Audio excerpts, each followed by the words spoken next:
mother-in-law faked a trip to the hospital because of my cooking to embarrass me and sent me the fake bill for her medical expenses, but her legal problems are not fake. I, 44, have been married to my husband, Mark, 36, for almost 8 years. We have 2 kids together, Lily, 6, and Max, 4. My relationship with my mother-in-law, Deborah, 62, is what's prompting me to write here. For her, I wasn't educated enough, despite having a master's degree. I didn't come from a good family, despite my parents being middle class and hardworking. And, most critically, I didn't know how to cook homemade meals that were suitable for her son. Cooking is Deborah's pride and joy. She's known for hosting large dinner parties with gourmet-level meals that rival restaurants. I grew up with working parents and simpler food, and while I've improved my cooking skills over the years, I'm certainly no chef. I've generally tried to keep the peace with Deborah. I send thank you notes for the unsolicited gifts she gives us, things she thinks we need because what we have isn't good enough. Mark tries to stick up for me, but he's caught in the middle. And I don't want to force him to choose between his wife and his mother. Last month, Mark and I hosted a family gathering to celebrate his father, John's, 65th birthday retirement. We invited about 20 people, including Mark's parents, his sister Emma and her family, and close friends. I spent days planning and prepping what I thought would be a lovely meal. The party started well. People seemed to be enjoying themselves, the food was ready on time, and even Deborah appeared to be in a good mood. She did bring an uninvited side dish, some fancy salad with ingredients I couldn't pronounce, but I didn't mind. During dinner, the compliments were flowing. John raved about the chicken, Emma praised the rolls, and friends asked for my pie recipe. I was feeling proud until I noticed Deborah barely touching her food, pushing it around her plate dramatically. Occasionally, she'd take tiny bites with grimaces, like she was forcing herself to eat something horrible. I tried to ignore this typical behavior, but she started making comments, "The chicken's a bit dry, don't you think? And, I find the vegetables a bit undercooked." Mark was giving me sympathetic looks, but I just smiled and kept eating. About an hour after dinner, while everyone was enjoying coffee and dessert, Deborah suddenly clutched her stomach with a dramatic groan. She announced she wasn't feeling well, claiming something wasn't cooked properly. Mark rushed to his mother's side, and Deborah explained between moans that she was nauseous and having stomach cramps and declared she needed hospital attention. John stood up with a sigh to take her to the ER. Mark offered to drive them, but Deborah insisted he stay and host. She said there was no need to ruin everyone's evening just because she had been poisoned, shooting a pointed look at me. As they left, Deborah turned back to the group and remarked that perhaps everyone else's stomachs were stronger than hers, encouraging them to enjoy the rest of the food, saying the word food, like I'd served them garbage. Anyway, she'd accomplished what she wanted, ruining the party. People started making excuses to leave early, probably worried they'd be next to suffer the effects of my supposedly toxic cooking. Emma tried to reassure me, assuring me no one believed Deborah's performance, but I saw doubt in some eyes as they cautiously finished their desserts. Mark was mortified and apologized repeatedly for his mother's behavior. He called John several times throughout the night, who said they were still waiting at the hospital. By the time the last guest left, I was fighting back tears of humiliation and rage. The next morning, Mark called his parents to check on Deborah. John said she had been treated for food poisoning and discharged late last night. She was resting but would be fine. When Mark asked for details about the diagnosis, John was vague, mentioning contaminated food and dehydration. I was starting to get suspicious. I had eaten the same thing as everyone else with no problems. I'm always careful with food prep, especially using a meat thermometer for chicken. But Deborah had planted seeds of doubt, not only in our guests' minds but in mine as well. 3 days after the party, I received an email from Deborah with the subject line, "Hospital bills." She explained in detail how she'd suffered terribly due to my negligent cooking and how she'd been diagnosed with severe food poisoning.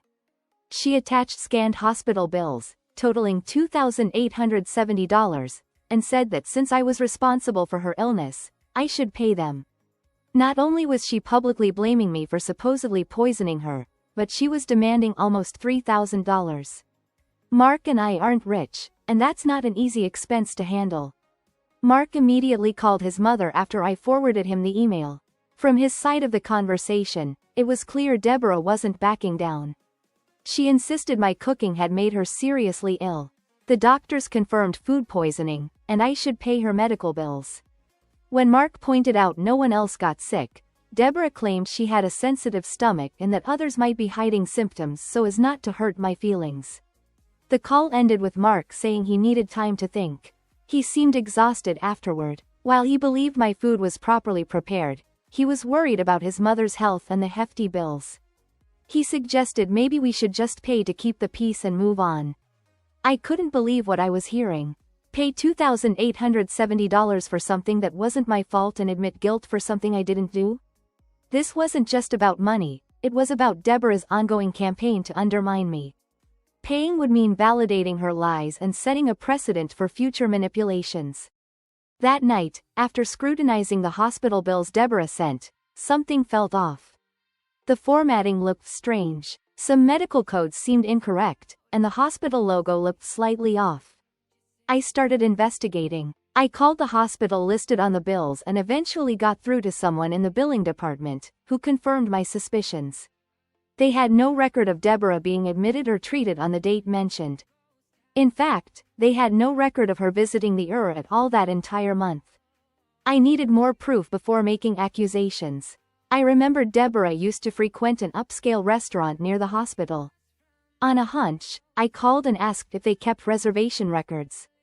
After explaining I wanted to surprise my mother-in-law by recreating a meal she'd enjoyed there, the hostess confirmed a reservation for John and Deborah, almost exactly at the time they'd supposedly rushed to the ER. Deborah wasn't suffering in a hospital, she'd been enjoying a fancy dinner at her favorite restaurant. Then, she had the audacity to create fake medical bills and demand payment. I continued investigating and discovered that one of her friends had tagged them in a social media photo, that night, at the restaurant. The picture showed them smiling with glasses of wine. I showed everything to Mark, the hospital's confirmation that his mother was never admitted, the restaurant reservation, and the damning social media photo. He was speechless, then furious. He'd genuinely been concerned for his mother's health, only to discover it was an elaborate lie to embarrass and extort money from me. Mark called his parents immediately on speakerphone. John answered, and Mark confronted him about the fake hospital visit. John sounded uncomfortable and evasive, making excuses about misunderstandings and claiming Deborah had felt unwell but recovered quickly. When Mark mentioned the restaurant reservation and the photo, there was a long silence followed by the sounds of an argument in the background. When John returned to the call, his tone had changed. He admitted they didn't go to the hospital but insisted Deborah did feel bad after dinner. According to him, they went to the restaurant for bland food that wouldn't upset her stomach. About the fake bills, John claimed ignorance, suggesting Deborah made a mistake or mixed up dates. Mark wasn't buying it. He demanded to speak to his mother, but John said she was too upset. Mark stated clearly that we knew what had happened. Deborah faked being sick to embarrass me, left our party to go to a restaurant, and then fabricated medical bills to extort money. He declared we weren't paying and would be limiting contact until Deborah issued a sincere apology. Though it doesn't end there, we are planning to make a post with the evidence so that the rest of the people know what she has done. She was very public in accusing me of poisoning her, so I don't see it as bad to make the reasons public. I thought it was time to give a little update and also answer some questions that came up a lot in the comments and messages. Yes, we are still maintaining firm boundaries with Deborah. Things are better in the sense that she is no longer trying to manipulate us or make us feel guilty like before, but we are definitely moving slowly and carefully. Trust doesn't come back overnight, especially after everything that happened. Mark and I agree that our first priority is to keep our home calm and healthy, for us and our future.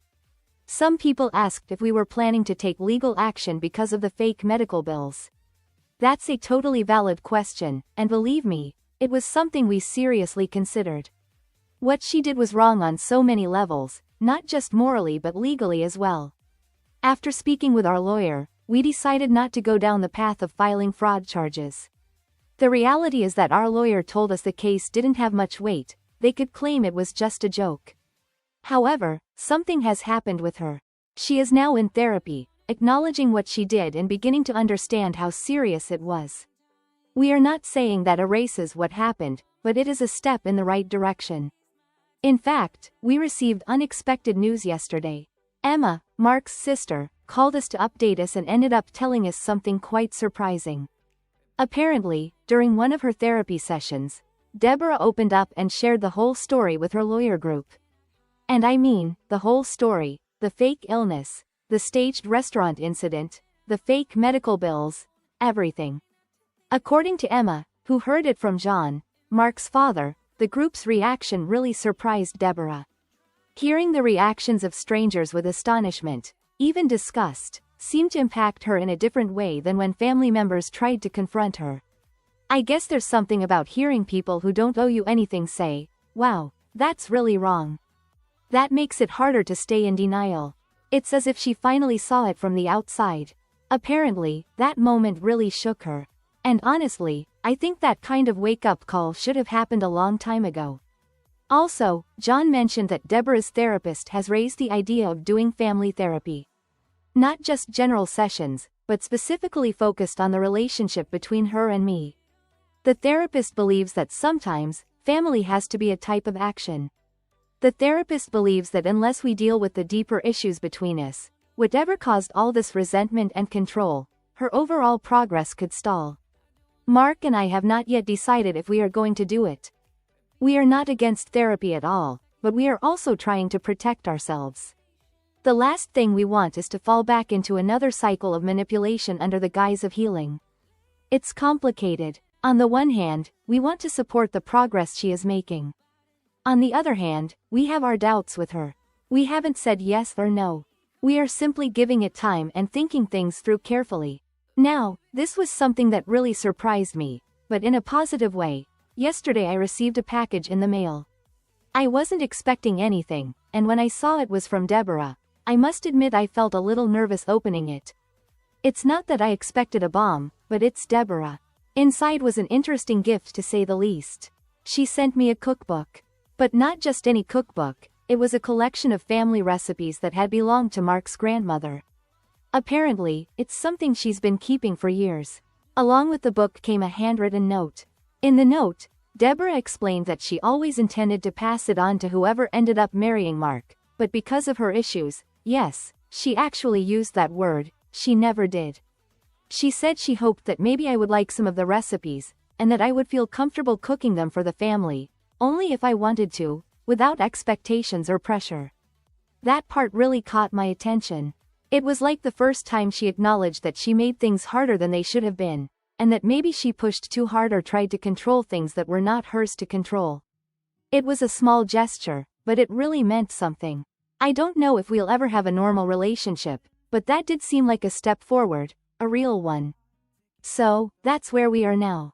Things are still a bit uncertain, but they are also calmer than they have been in a long time. We are taking things one day at a time, and we are definitely not letting our guard down completely, but we are also open to the idea that people can change if they are really willing to do the work. We will have to see if she is really doing the work or it's just more manipulation. We must not forget that she faked a trip to the hospital, something you don't play with. Everything she has done wouldn't seem like much effort compared to that. We'll see how things continue. Take care. Before continuing, don't forget to subscribe. New stories every day. Update.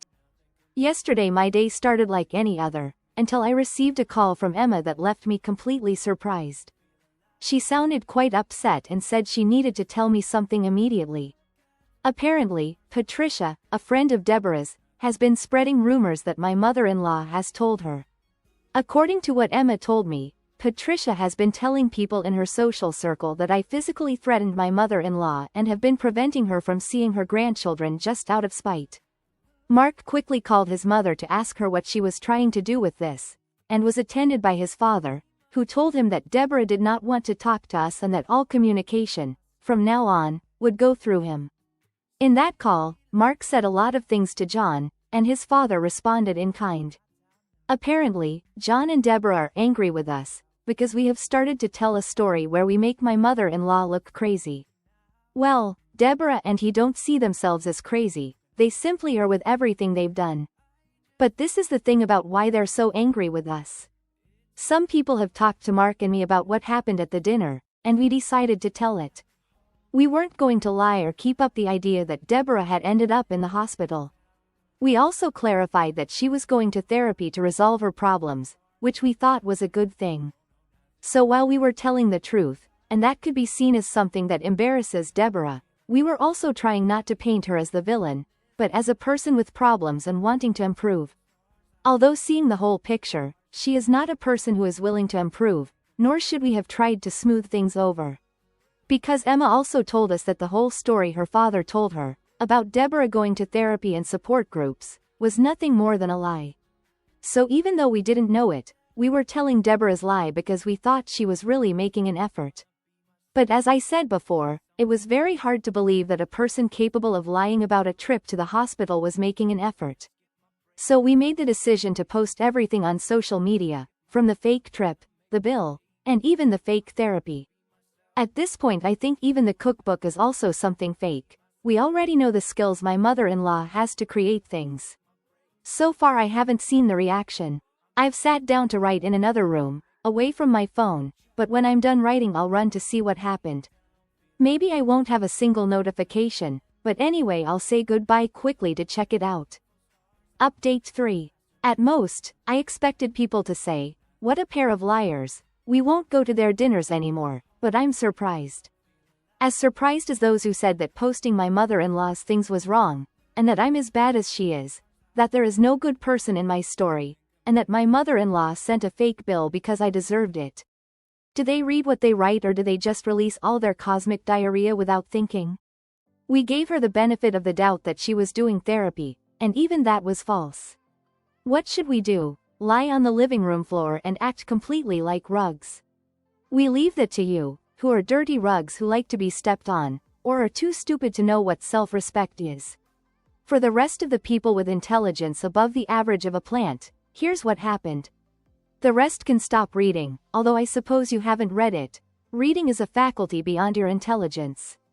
My post has not only shown that they lied to us, but also to other people. And those people were from the job where John, Mark's father, worked. Which makes me feel less bad about my dinner to celebrate John's retirement, because with everything that has surfaced, it looks like retirement can wait and my dinner was just another dinner. Apparently, John, with Deborah's help, has been doing some rather dirty things at the company where he worked, and some people have started to connect the dots when some of John's colleagues started telling their own stories of lies.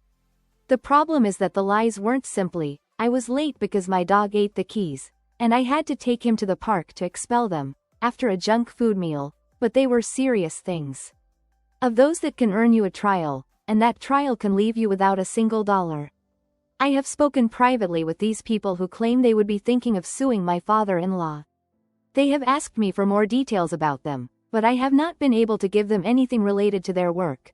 I have never been related to any of that. But all that is about the legal part.